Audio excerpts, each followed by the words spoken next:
के भैया आज समझे जे रहे सदेश राजा दक्ष प्रजापति अरे मीता बाई के भैया देशर देशम से अरे चलिया थे राजकुमार के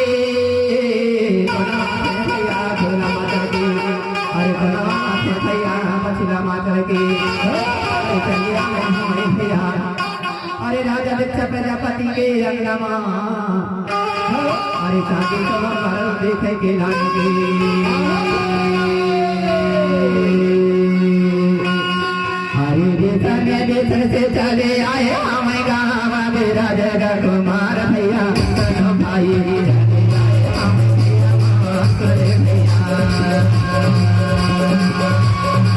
हरे देशन से चले आए हमें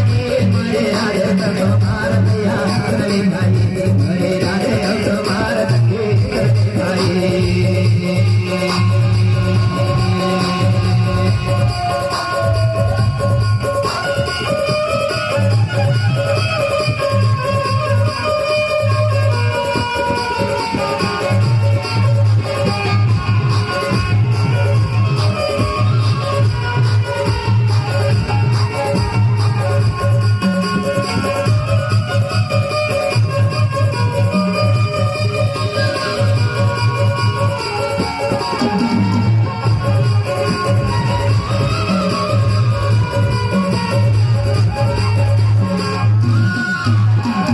भैया दोनों बहनों के बीच में कैसे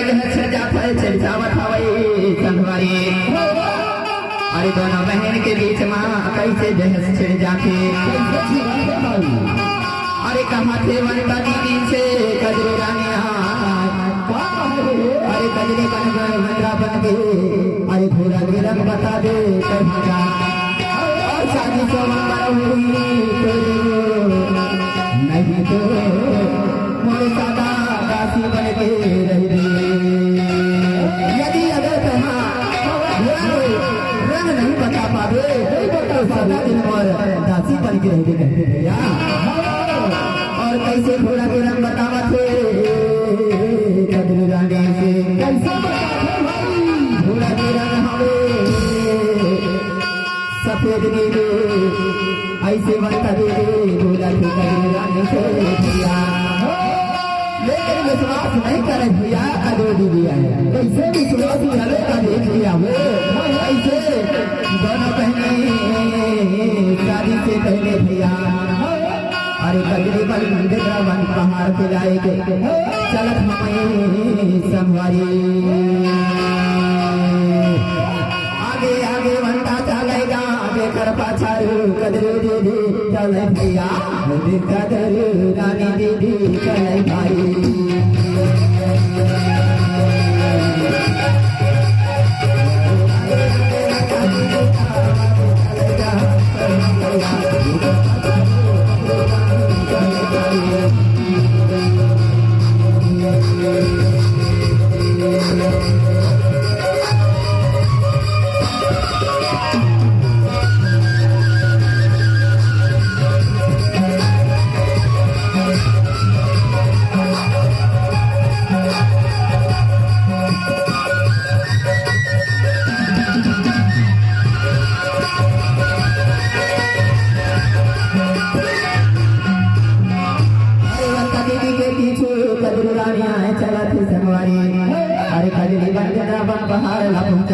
और कैसे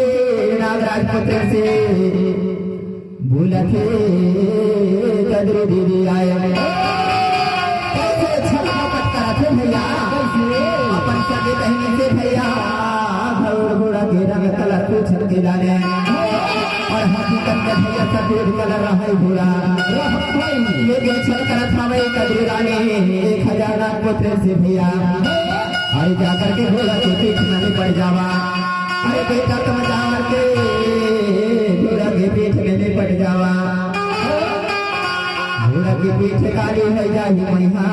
बाजी जीत जाऊं और साथ बाजी पलट जाही और वरना मोर सदा दिल के लाने दासी बन के रही कैसे अरे छलका पट से